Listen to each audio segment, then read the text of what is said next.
If your brand belongs in the heart of the yachting world, this is where it happens. Yachting International Radio reaches over 1 million yachting professionals and enthusiasts every month, with 77 million impressions, 220,000 social followers, and 74,000 podcast subscribers.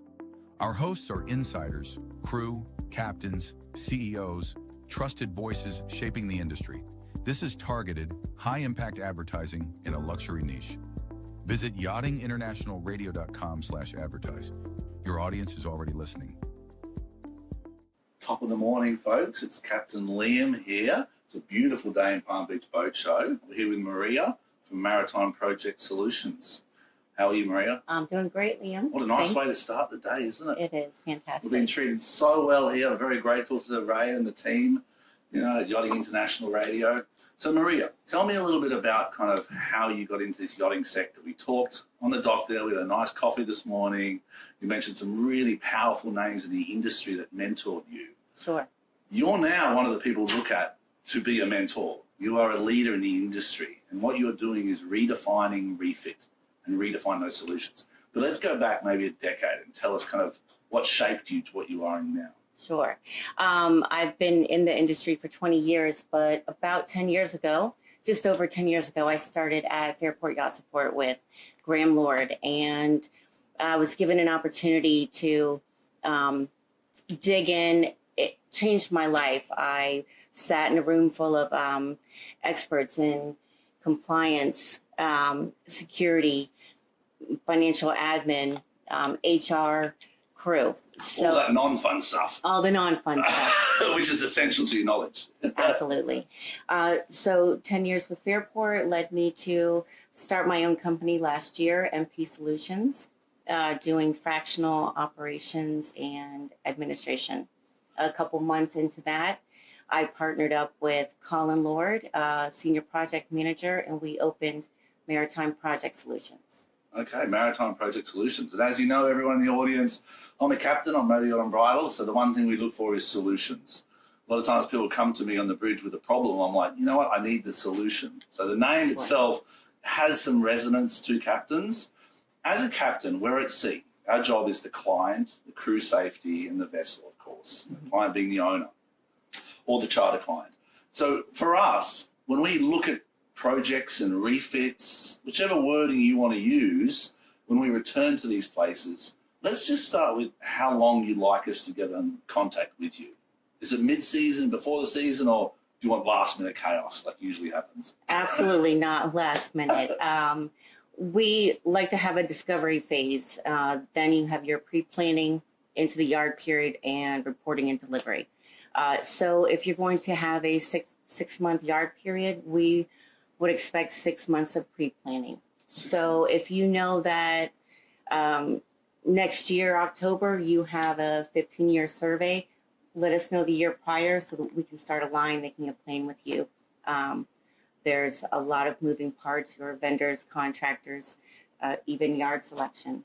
And we want everything to be the right fit for a positive outcome. But you've been in yachting a long time. On our minds at the start of a season, 6 months prior to that kind of October, November, December, when we're looking at yard periods, the last thing in our mind is choosing a shipyard. So we have relationships. We've developed these things over the years. But the problem is we don't communicate our work lists. We don't communicate because to be honest with you, it's a funny relationship because they're asking things for us that we generally don't have time to deliver. So the sooner someone gets a hold of you, they can send you their GAs, their work list, their insurance documents, their certificate registries, all the things that you need to create a project, correct? Correct. Okay. Now, for me, I'm really excited. Unbridled, we're on the West Coast. We're in the middle of nowhere in a lot of ways. We go to Sitka, we go to Juneau, and it's hard for us to sort things. We're working together with MPS now to try and solve some of the logistical and project issues we have for being in a remote destination. What tools does your team use? Because we want to talk about, if we talk about project managers, we talk about in shipyards. That is employed by the shipyard, that represents the shipyard. Now that automatically is where I'm looking for you to say, that's not in their best interest. We need to work with people like yourselves and your team because your best interest is the owner and the vessel and the long-term sustainability, correct? Sure. So you can look at us like a refit manager. So we are the man on the ground. Our job is to coordinate timing, the businesses that align with that shipyard, the perfect fit for your project. It's relationship based, isn't it? Yeah. So if we have the relationship with the local vendors, then we can align everything perfect for your yard period. It makes sense. I'm really excited because, a lot of captains out there, young, they call me up and they kind of say, who do you use in this location, whether it's in Fort Lauderdale? Now, that's relationships based, but my relationship with these vendors is very buffeted. It's very kind of, it's kind of not fake in a sense, but it's based on 1 month out of 12 months. So it's based on me coming in, getting a result and going away. That's not really a good long-term relationship. Right. Like, I know them all. I know their families and I've grown up with them and directors and Bradfords and all these beautiful places in Fort Lauderdale, but it's not really a long-term relationship. So you're going to be here, man or woman, on the ground, working those relationships over the years for the best interest of your clients, Right. which is the vessels. Right. What's your funnest project? Right now, it is the American Refit Leadership Council. Okay. I'll preface that by saying we're facing a bit of an issue here in the United States where a lot of vessels have stayed overseas for their refits. So things have slowed down here a bit. So to address that issue, we have started the American Refit Leadership Council, where we are going to bring in experts to reset the standard on documentation and processes within the U.S. refit market. Take a moment to pause now, because I think people really need to understand that. So let's say it again, the Refit Council itself, because our problems is, I think, as a captain, is consistency. That's our problem. Right. We go from, we call up every single shipyard if we want to, or the relationships we have, we look at the prices, and we do compare prices. But there's also the contracts are different, the compliances are different, the relationships are different. The committee itself, what's its kind of founding goal or form? So our goal is to align the industry. For me, the committee, I think, will solve a lot of problems from a large scale by creating consistency. Yes. You know what I mean? How many members do you have? Right now we have 13. Ooh. This is a collaborative council, so we will have working groups. So that's what makes us different is everybody's going to contribute and reset the standard in the industry. Fantastic. So everybody's going to have a say on what good is going to look like. An equal say, which is important. I see a little brooch there as well, a little pennant. Yep. All of our members get a pen. Fantastic. Yeah. So for me, we talk about projects, we talk about teak, we talk about engine repairs. In terms of parts, our biggest problem is generally lead time. When we come into a shipyard, we're then told it'll be 2 weeks, it'll be 3 weeks. Now, granted, that is on us. It's our lack of preparation, and captains are not going to want to hear that. Right. And engineers are going to say it's great because they can stay longer in the shipyard and fix more things. But realistically, I look at yachts because I'm from an expedition background as a results-driven machine, as a performance-based machine. And that machine needs to come in and come out quickly. We want to talk kind of about how you can align those goals with us. Is it budgetary kind of outlays you put together? Absolutely. What's your ideal way a captain can contact you? You want to stretch your leg out a bit? No, it's just No problem. It's a cushion. Oh, we should do some yoga here as well. It's a captain's chat. It's like the bridge, We go through everything. I think it all starts with a conversation. Okay. Our team needs to know what the timeline looks like, what the owner's budget limitations are. Is it charter or private? So all of these working parts have to come together for a positive outcome in the end. And without that initial conversation and clarity, that's how we make. So the conversation starts with a captain. So I employ you, correct? Correct. I employ you, captains, vessel managers, reach out to you, project managers, reach out to you from the shipyards, because you're really going to, I see your vision. I really do, Maria. I really do. I've done a lot in this industry, and 85 to 90% of it's at sea. That's the world I live in. I don't pretend to understand this world. Boat shows are a unique thing for me. They take up 5% of my time. Right. So for me, what you're offering is a solution that really expedites and simplifies the process for me. Absolutely. But your best interest, it's what's different, what's exciting about this is, I don't want to go back to project managers in a negative way because they have their value. Mm-hmm. They represent the yard. And it's important we have that communication. But where yachts are missing and where you fill that big gap that creates so many communication issues, delay issues, budgetary issues, and lack of efficiency and time, you create that gap by communicating with the captain, the project manager, the shipyard. Do you also get involved in class and flag, or that's something? We work alongside of class and flag. Alongside? Yeah, so the relationships are there too. And that goes hand in hand with forecasting. So if one of our project managers, he can foresee what is going to happen or how it needs to play out. Yeah. Right? And that's what, again, brings you a positive outcome. It does, doesn't it? Yeah, it makes a difference. I mean, your office is located in Fort Lauderdale? Yeah, we're right off 17th Street. Where's it near? 17th Street? In the Waxies. I think we've all heard of Waxies. Waxies and Smallwoods Plaza. Yeah, exactly. So all the captains, I know a lot of hang out there on a Wednesday as well. A lot of captains hang out there on a Wednesday morning, I think it is. So it's, I don't know, I think a lot of captains should reach out and just see what services you offer. I know for me, you solved a problem. The problem I had was logistical. Right. It was a timeline-based thing. So I really appreciate that. We're on the west coast of America. I think, are you looking more nationally? You're trying to bring more yachts in? Where's your niche market? It started in Fort Lauderdale, but the conversation grew. I'm now going to Fort Pierce and Stewart on a regular basis, and I will keep going north and west. This is a national issue. Yeah. We need to be cohesive. We need to support each other. There's a lot of moving parts. There's opportunities in Savannah, Seattle. So why not do this as a team? Yeah, I like it. I mean, because we choose our refit location, honestly, based on our experiences in the past. But let's be honest, as captains, most of our experiences, we all say it's all positive, everything's perfect. But we know we can be better. We know we can be more efficient. We know we can cut costs and save time and money. And those things go hand in hand. In your experience, you talked about Fairport, correct? So that was a really good overview of the industry. Mm-hmm. Where do you see, I can handle, I've got big shoulders. Where do you see where captains go wrong? I think they don't be too mean, though. Come on. Sure, I'll be nice. No, but maybe sometimes they're caught up in the moment, and you just want to just get it done.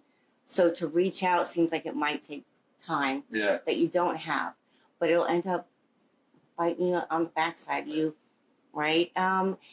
You might rely on your crew to help with a project or align something coming ashore, but your job is to run the vessel. Yeah. Run that program. Our job is to run the refit. Yeah. To be, we said in our first council meeting on Monday night, we want to be the I got a guy. So when you need something, you call us. Okay. And we'll take care of it. Oh, that's fantastic, because it's hard as a captain. You want to let heads of department manage their departments. Right. That's as a leader. I look at my heads of departments. I respect them. I admire them, and part of their learning process is to manage their projects. But I know they don't have all the skills, and therefore they ask me. But I'm honest enough to myself to know I don't have all the skills. My job's out there to make sure I give the clients the best experience of their life. Right. To get in the whales, to get in those goosebump moments. That's the business I'm in. I'm not in the business of worrying about who's going to protect my deck when I get to Fort Lauderdale. Right. So what happens is, as a captain, we get to Fort Lauderdale, we speak to the chief officer, we need to protect the deck for the engine room. Then the engineer goes, it's too late, they're coming tomorrow. So the deck crew throw down some furniture blankets, damage to the teak, damage to the paint. This is where I see your company's really going to solve the issue for young and also older captains to make it a streamlined process. Let's talk vendor selection, because Fort Lauderdale is a sensitive place. Right. So we're not going to throw out any names, people. Right. I'm not going to, if you need to get a hold of me, get a hold of me. If you need to get a hold of Maria, get a hold of Maria. And how can they find you, Maria? You can find me at mpsolutions913.com. Yeah.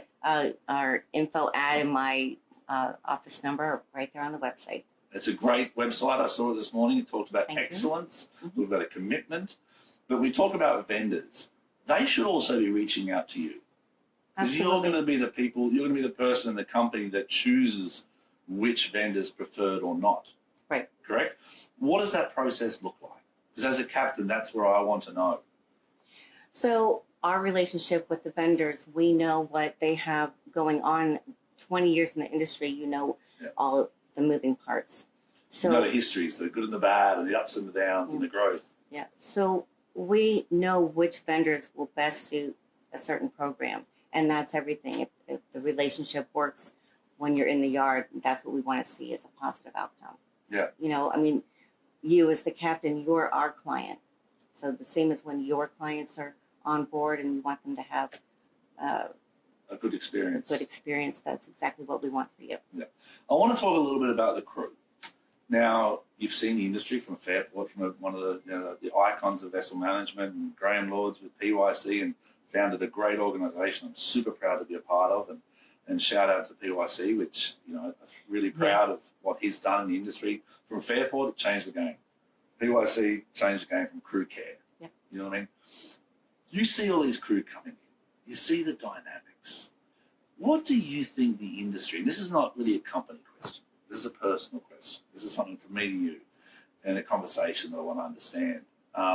Where do you think we can do better as captains or as professionals? Because we see these young kids, 19, 20, getting off in a foreign town, going out partying, waking up 3 hours later, working 12 hours. We talked about some stories of young children. Right. I think there needs to be accountability. I think that we need to hold them to the same standard that we all grew up with. Yeah. So my oldest son, he had the opportunity about 3 years ago to do some day work in some local yards. And I knew it was going to be a rough first day for him, and he came home pissed off. Yeah, and that's the day world, isn't it? Yeah, they had him doing some really dirty jobs. And I said, when you're out at sea, you can lose a digit, a limb, or your life. So if you can't handle cleaning out the nasty refrigerator, you don't deserve to be out at sea because you can't take care of your fellow crewmates. So we have to set a standard. Okay. Your phone isn't a way out.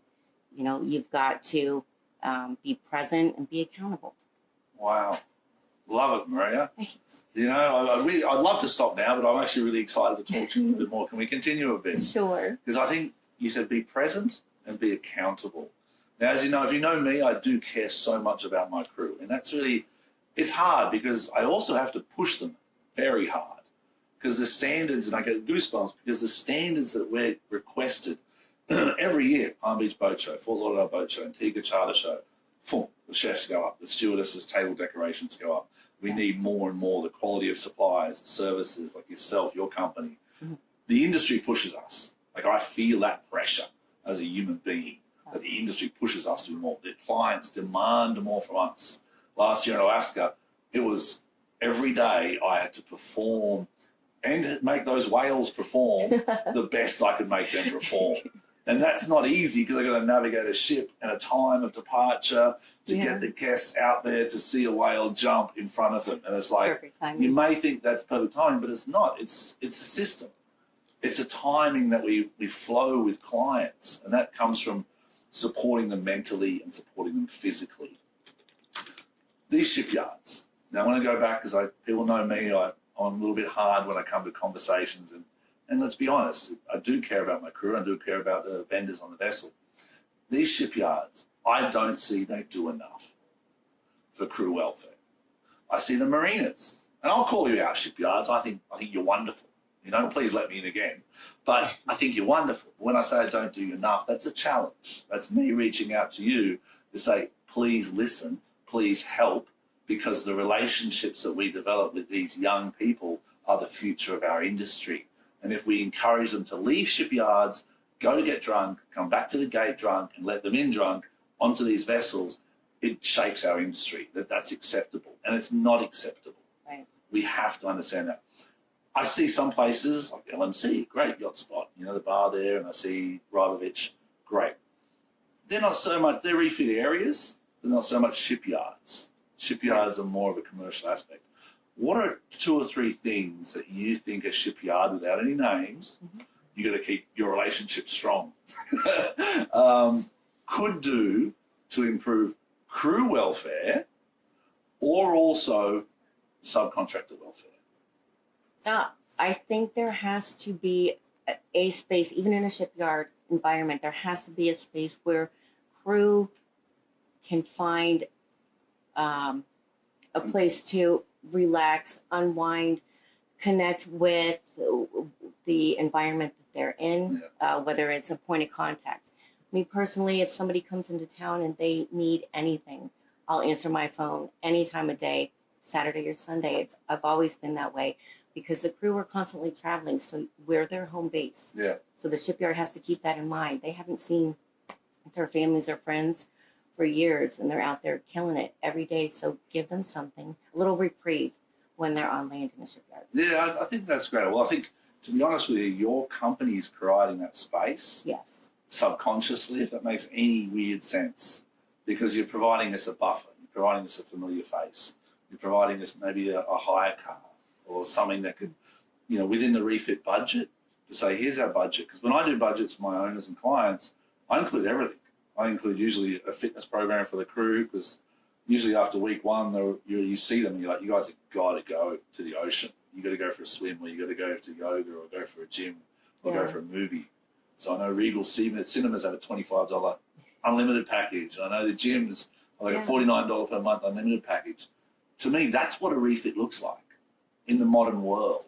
A refit isn't just a yacht coming in and crew throwing down a furniture blanket and parts coming in and parts going off. A refit looks like a 1-month period, and I'm pushing engineers and I'm pushing captains and I'm pushing crew and I'm pushing yourself to get us in and to get us out.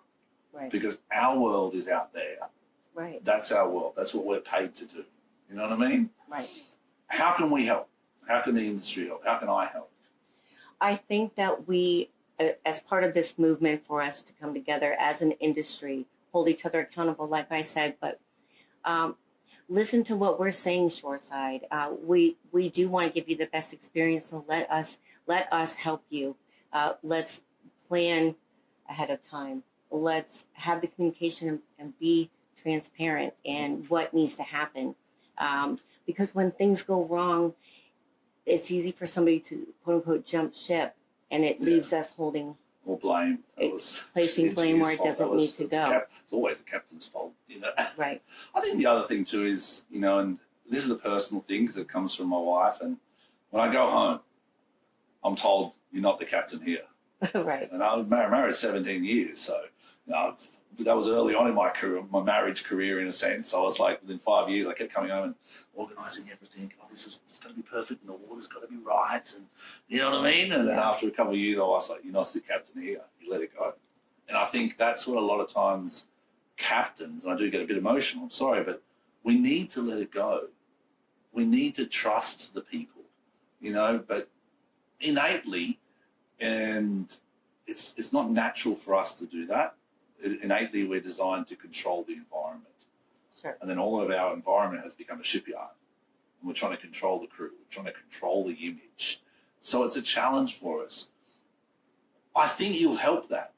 That's the way I see the benefit of your company, not just physically, not just financially. Number one, I see a huge financial benefit. I'm going to say 20%. Mm-hmm. And why I say that is because of the time. Right. The time factor. That is such a huge cost to a project that people don't get. Right. And when you show up and throw down your furniture blanket, it doesn't work. You need to show up, get a company, put in proper protection, get in, get out, no damage. You can see us as an extension of your team, of your crew. Oh, nice. I like that. Oh, we're going to align here. This is going to be great. It's going to be great. How come no one's done it, though?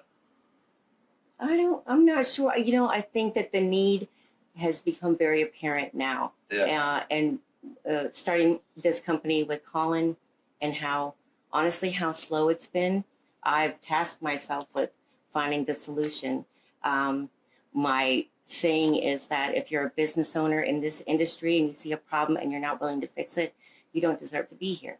Yeah. So I want to fix the problems. I want to solve your problems before you come ashore. I want to be a point of support where needed and bring cohesiveness back to our industry. Perfect. What would you like to see crews doing when they come ashore? As a recreational thing, as a fun thing?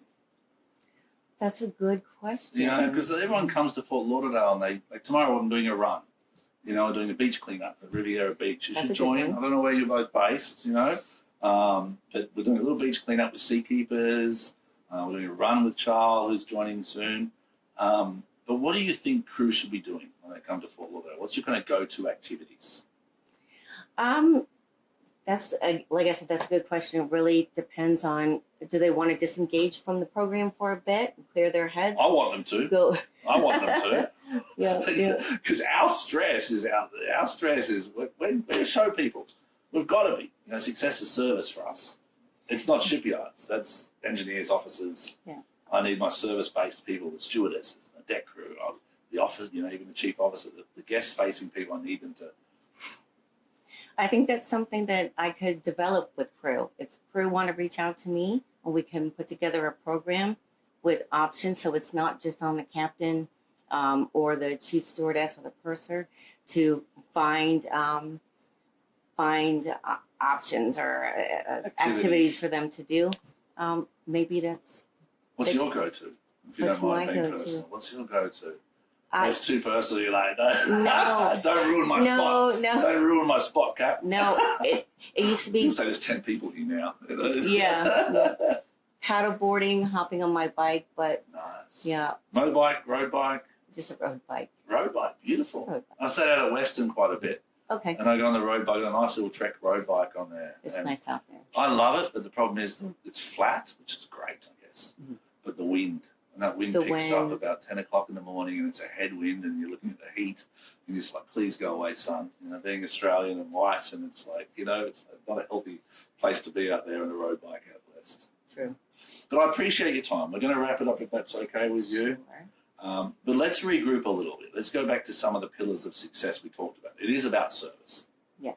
For me as a captain, my job is to serve the clients and the owners the best I can. My service for the crew is about crew wellness. My service for the environment is about caring for it. The service you provide and the solutions that you provide, what are the core pillars for you? What do you want people to really remember about NPS? The committee, the council, because you're building a lot here. You're making a big difference.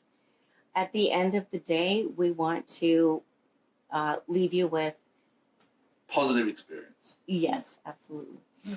Cost savings, you think it'll make a difference? Oh, cost savings for sure. From a time perspective. Yes. All right, Maria, you've been wonderful to have on board. With your lovely smile, I'm excited to see you. Thank you for helping me on Bridal in Alaska. You're solving problems that no one could for me. You've saved time for me, which has saved costs, which gives me more time to focus on finding those whales. Absolutely.